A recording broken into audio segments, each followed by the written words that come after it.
Bonjour à tous. Donc, je suis chargée de vous présenter aujourd'hui les résultats de la série de ce symposium que nous avons réalisé. La population que nous avons donc inclus dans ce travail était de 249 patients pour 263 niveaux traités, avec une population d'âge moyen de 51 ans et un sexe ratio à 1. Les différents centres ont déjà été présentés comme étant ceux qui ont participé à ce travail, avec Bordeaux, Lille, Marseille, Montpellier, et 2 centres parisiens, à savoir l'hôpital européen Georges Pompidou et la Pitié-Salpêtrière. On voit tout de suite qu'il y a une nette prédominance des fractures au niveau de la charnière thoracolombaire, avec notamment des fractures présentes en grande majorité au niveau de L1. Ces fractures étaient également en très grande majorité des fractures en compression, avec une répartition extrêmement importante des fractures de type A1 et A3. Les différents dispositifs qui vous ont été présentés ont ceux qui ont été étudiés dans ce travail, puisque 144 des fractures traitées avaient été traitées dans la série par SpineJack, 56 fractures avaient été traitées par le système Tectona et 55% des fractures traitées par Balloon. 8 fractures avaient été traitées par le système VBS. Parmi les fractures traitées par ces différents dispositifs, un certain nombre de patients ont bénéficié d'une instrumentation associée à cette expansion vertébrale. C'était le cas pour 28,5% des patients qui avaient bénéficié d'un implant SpineJack, 44,6% des patients qui avaient été traités par Tectona et 52,7% des patients qui avaient été traités par Balloon. On n'avait pas de patients traités avec une instrumentation associée chez les 8 fractures qui avaient été expandues grâce au VBS.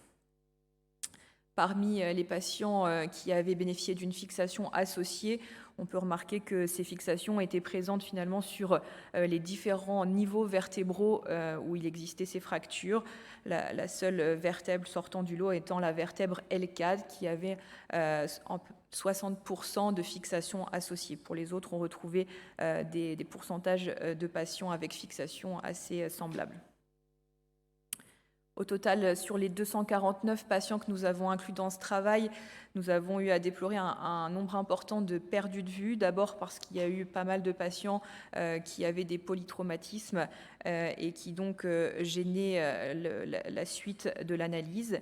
Et puis du fait de la crise sanitaire, chez cette population qui, on le sait, a en général d'excellents résultats cliniques, il a été assez difficile de motiver nos patients à revenir pour avoir ce suivi post-opératoire nécessaire pour avoir notre analyse complète. Donc au final, nous avons eu 143 patients qui ont pu avoir une analyse complète.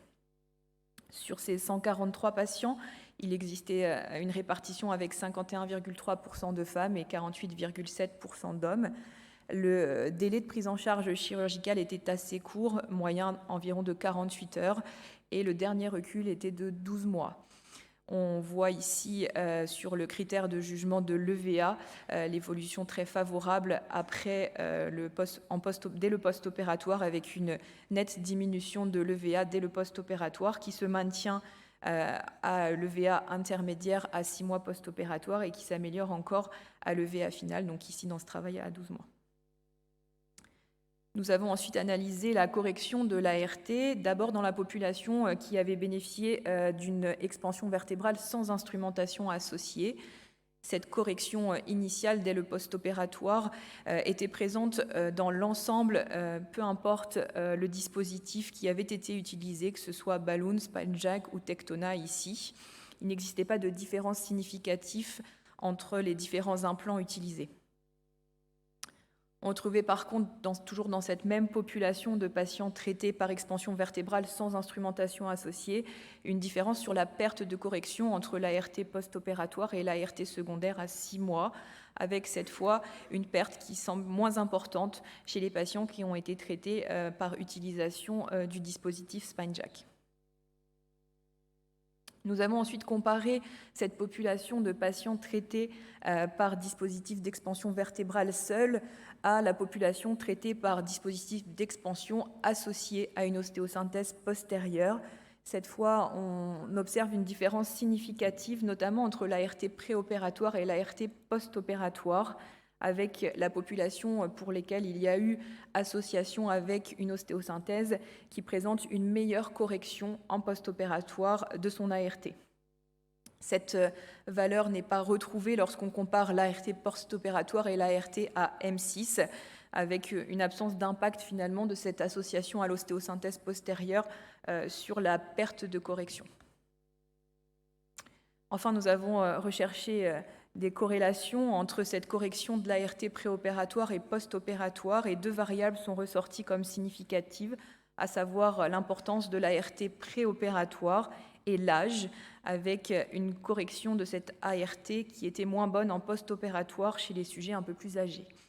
On ne retrouvait par contre pas de corrélation de ces deux variables sur la perte de correction entre l'ART post-opératoire et l'ART à M6, notamment pas d'effet de l'âge sur une éventuelle poursuite de perte de correction.